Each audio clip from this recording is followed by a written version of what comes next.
voy para Marcané, llego a Puerto, voy para Mayao. De Alto Cedro voy para Marcané, llego a Puerto, voy para Mayarín. De Alto Cedro voy... Bonjour à tous et bienvenue dans le Money Time. Ça arrivé courant des années 2000, on va dire que c'est un phénomène qui s'est agrandi et qui a aidé, en tout cas qui était venu pour aider l'évolution, enfin qui a aidé le foot africain, c'était la binationalité.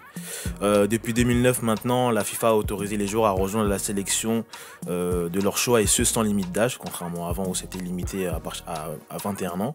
Cela a profité à de nombreux pays comme l'Algérie, le Maroc, le Sénégal ou d'autres encore. À la dernière Coupe du Monde par exemple, on note la participation de 50 joueurs nés en France. Et seulement 21 de 50 joueurs ont joué la Coupe du Monde avec l'équipe de France. Donc c'était vu comme une victoire pour l'Afrique au départ, mais finalement on se rend compte que ce n'est pas aussi simple que ça sur le terrain. Il y a toujours de nombreux joueurs qui hésitent ou qui refusent de rejoindre les sélections. Il y en a même qui la boudent pour des raisons X ou Y comme Aubameyang et le Gabon. On connaît tous l'histoire des 7 ou 8 joueurs du Cameroun qui ont refusé de participer à la CAN en 2017. Donc autre question, pour vous, est-ce qu'à long terme on peut voir la binationalité comme une solution ou on est plus proche de l'illusion qu'autre chose? Pour moi, c'est une illusion totale.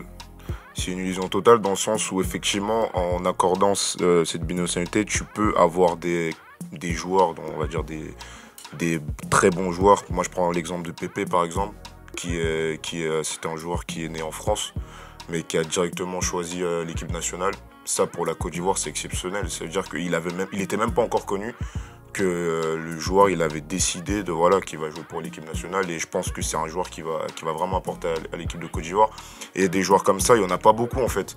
Ça veut dire que tu te rends compte que c'est des joueurs qui font toute leur classe en Europe. Mais après lui il n'a pas fait tout ce qui est centre de formation et tout je crois, mais la plupart ils font toute leur classe en Europe, et tu as l'impression, c'est l'impression que nous on a du côté extérieur, c'est qu'ils vont choisir leur équipe d'origine, donc l'équipe de leurs parents, par défaut, parce que ils n'ont pas pu accéder à l'équipe de France ou autre.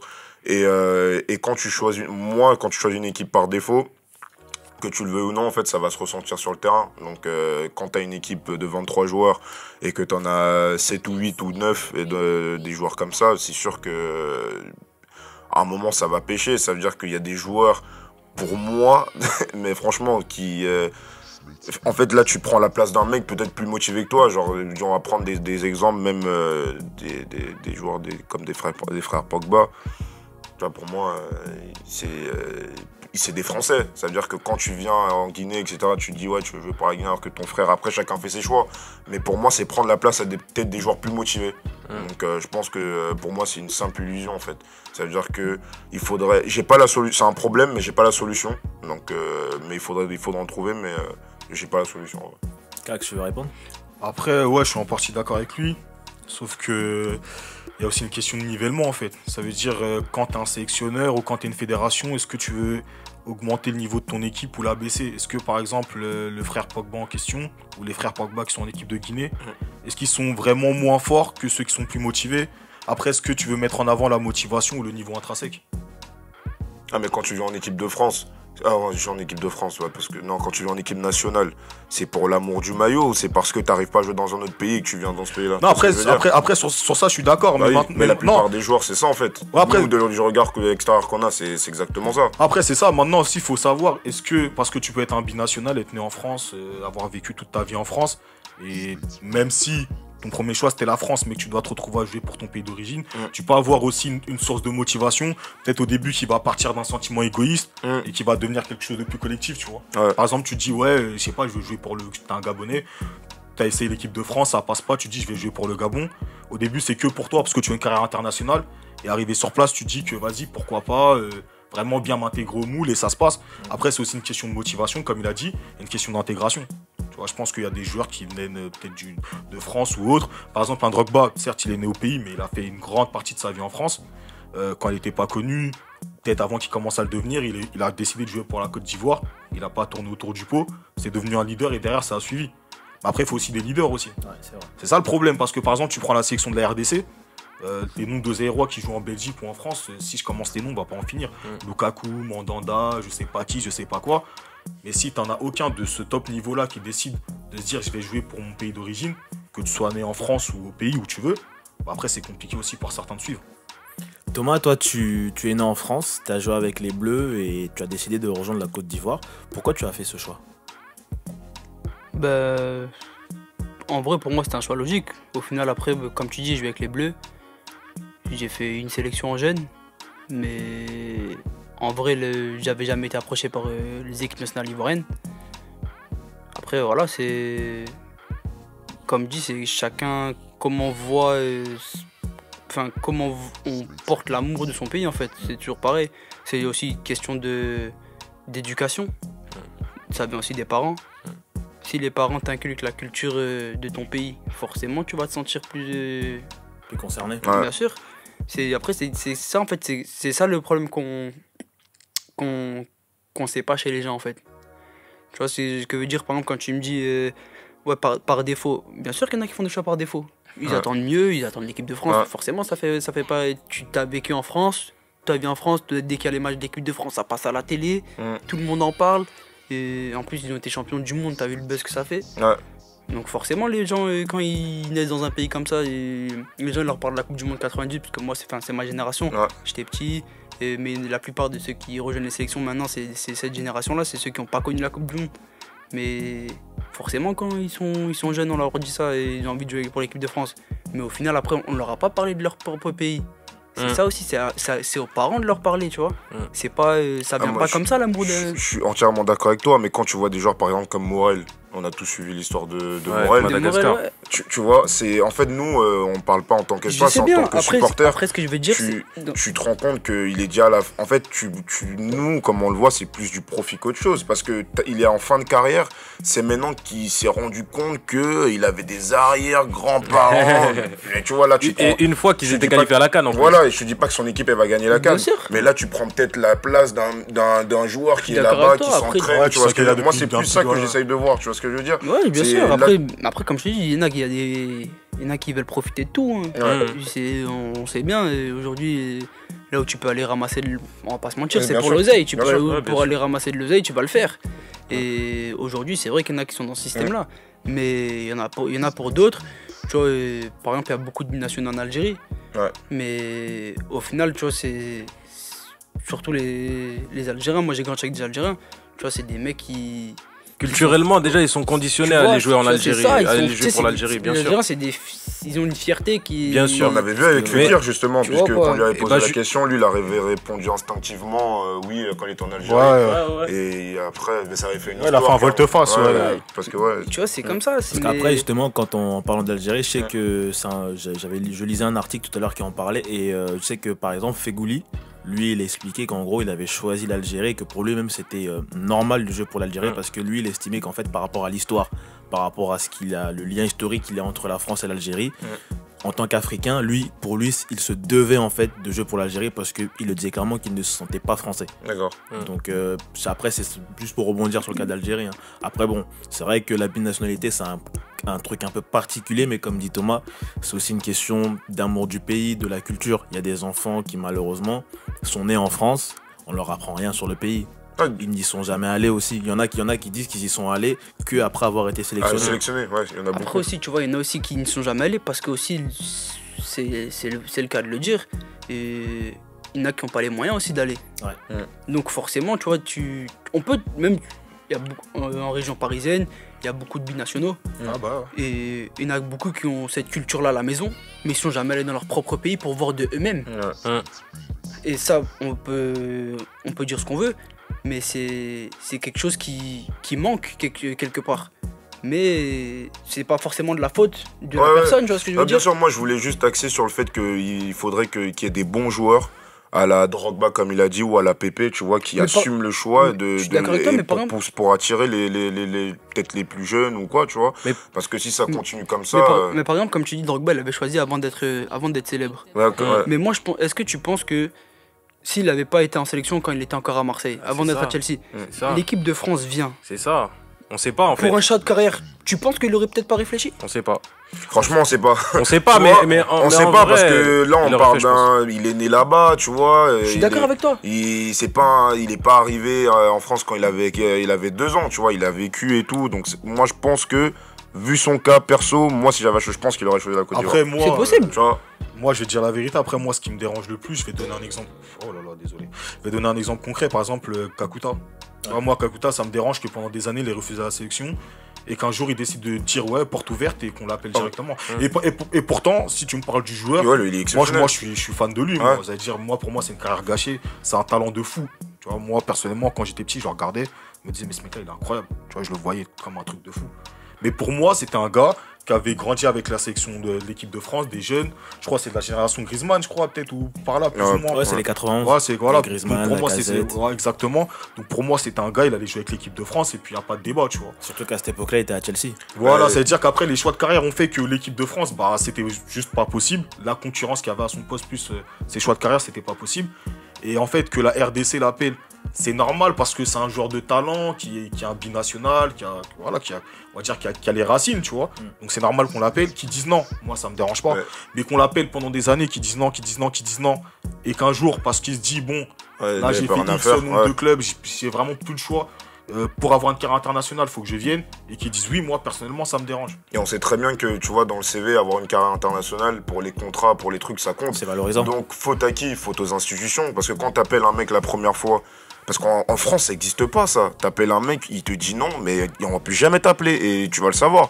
Alors qu'en Afrique, on appelle des joueurs 1, 2, 3 fois, en mode ils sont sur messagerie. Et à un moment, si le mec, il dit non, il peut pas venir 2, 3 ans après et dire oui, j'ai vu que vous m'avez envoyé un email, j'ai pas répondu.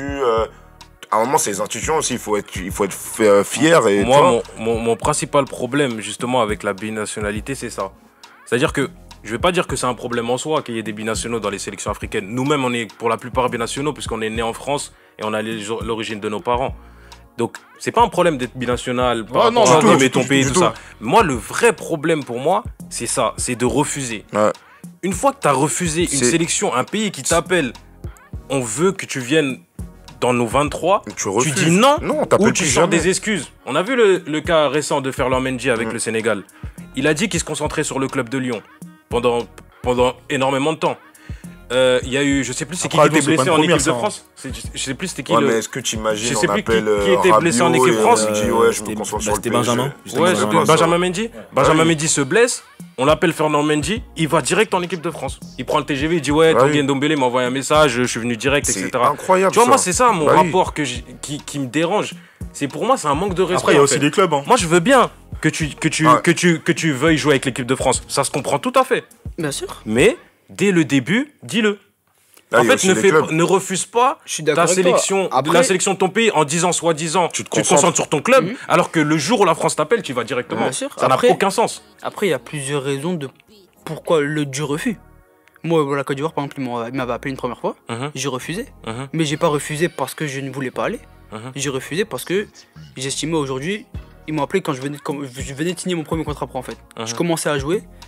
À l'époque, c'était Hervé Renard. Il m'appelle, il me dit viens.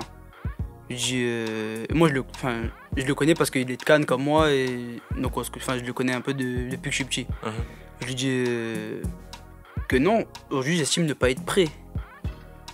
Mais tu vois, en disant ça, ça peut être interprété comme non, j'attends quelque chose d'autre. Bien sûr. Ouais, Mais- je te comprends je te comprends complètement. Mais prenons le cas si l'équipe de France t'avait Exactement, appelé, c'est ça que j'allais te J'aurais dit demander. la même t'aurais dit chose. pareil. Sérieusement. Ah, j'ai Les envie de A. te croire, mais c'est dans nous, on vit ici, Tu sais on n'a pourquoi jamais entendu ça. Les A de l'équipe de France. Frérot, les A, ils t'auraient appelé. frérot. En fait, Mais tu peux après, pas dire non. mais le truc qui est bénéf, c'est que t'as quand même, enfin, tu t'es pas senti prêt sur le moment, mais t'as pas changé de bord. Non. T'es quand même retourné. Ouais, mais quand tu t'es l'occasion, senti prêt. est-ce que l'occasion s'est présentée l'équipe de France? On m'en avait parlé. Hmm.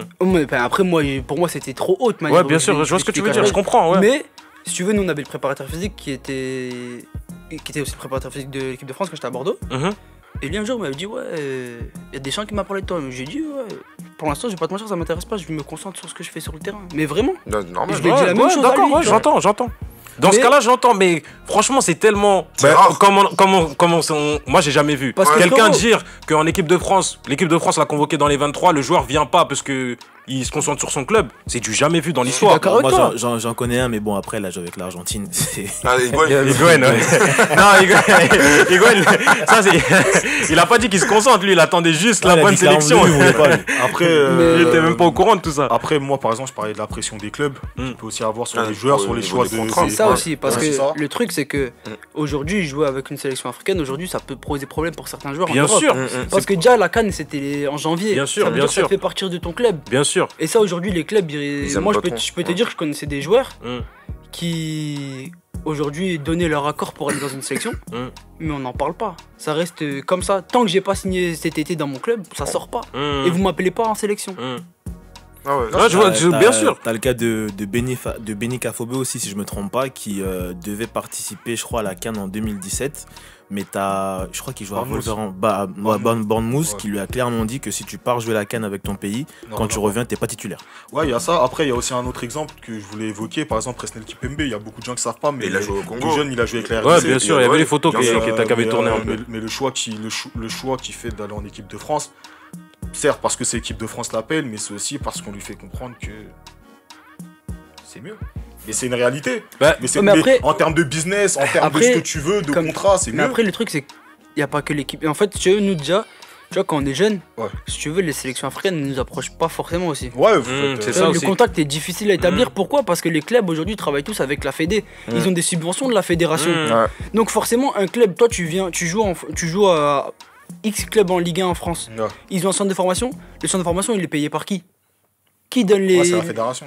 Et donc forcément, eux, ils travaillent pour qui? Au Ouais, final bien L'équipe sûr. de France, au final. Mais c'est- on- c'est on- ça le truc. On en revoit un peu, toujours au même point. Tu sais, nos fédérations africaines aussi, elles doivent travailler sur ça. Mais c'est pour ça Parce qu'il faut que- des institutions. Ouais, C'est- bien sûr, voilà, on il est faut tout à mettre fait. les En fait, on moyens. en revient toujours Ouais, bien limite sûr. au même point. Parce que ça aussi, c'est un mal. Parce que souvent, t'entends des joueurs, ils te disent ouais, mais moi, quand j'étais plus jeune, la sélection, elle m'a jamais appelé. Les U23, les U20. Et Bien pourtant, actuellement, en Afrique, quand même, ça joue en U20, ça joue en U23. Il y a des CAN qui sont organisées. Bah, si tu gagnes la CAN, tu vas à la Coupe du Monde. Enfin, il y a des choses qui sont Bien en place. sûr. Mais c'est vrai que les fédérations, t'as pas l'impression que ça bosse bien sur les jeunes. Juste pour terminer sur la binationalité, est-ce que toi, en tant que binational, je pense que tu as fait quand même plusieurs rassemblements en sélection, même si tu as joué une seule fois, je Mhm. pense. Ouais, c'est Est-ce ça. qu'on fait appel à vous, justement, pour démarcher les autres que vous côtoyez en Europe pour les inciter à rejoindre la sélection? Non, bon, on m'en a pas parlé, franchement. Après, je sais que ça peut se faire. Moi, par exemple, ma première saison, quand j'avais refusé la première fois la sélection, je sais qu'on avait joué contre le PSG. Serge Aurier était venu me voir sur le terrain. Pourquoi tu vas pas venir en sélection? J'ai dit non, t'inquiète, je vais venir, mais pas maintenant. Et autre question, comme il disait tout à l'heure MK, dans certains pays, on a eu parfois des tensions entre les joueurs locaux et les binationaux. Comment ça se passe la cohabitation au sein de la sélection ivoirienne? Franchement, nous, honnêtement, tout le monde est traité de la même manière. Que ce soit les locaux ou binationaux, tout le monde essaie de se mélanger. Et Après, les générations, elles ont changé aussi. C'est c'est ça. ça, Parce c'est que ça je le ouais. truc. Par exemple, si je prends le cas de la Côte d'Ivoire, sans vouloir manquer de respect aux joueurs actuels, je pense qu'il n'y en a aucun dans ces joueurs-là, qui sont tous très talentueux, hein, la plupart, tu vois, mais il n'y en a aucun qui aura l'aura d'un Drogba ou d'un Touré. Parce que eux, c'est une aura qui est au-delà du football, notamment pour Drogba, tu vois. Je pense que là, c'est vraiment des très bons joueurs qui restent d'abord des joueurs. Tu me dis si je me trompe. Hein. Ouais. Ouais, t'as vu, ça reste vraiment des très bons joueurs. Donc je pense qu'ils sont vraiment dans un Après, esprit. après, on sait pas ce que leur carrière va donner. Non, ouais, Là, c'est justement, ouais, non, c'est pour ça que je ouais. parle Pépé, vraiment. par Pépé, exemple. ouais, Ouais, c'est c'est pour ça que je dis là. vraiment à l'heure d'aujourd'hui, ça Ouais. reste, je te dis pas qu'ils vont pas avoir une grande carrière, hein, mais c'est d'abord des très bons joueurs. Je pense pas qu'ils aient pour l'instant l'ambition d'être plus que ça, plus que des footballeurs. Donc du coup, je pense que c'est aussi logique que ça se passe mieux qu'à une certaine époque. On passe à la CAN 2019. Ce week-end se sont disputés les derniers matchs de qualification. On connaît donc maintenant les 24 équipes qui seront en Égypte du 21 juin au 19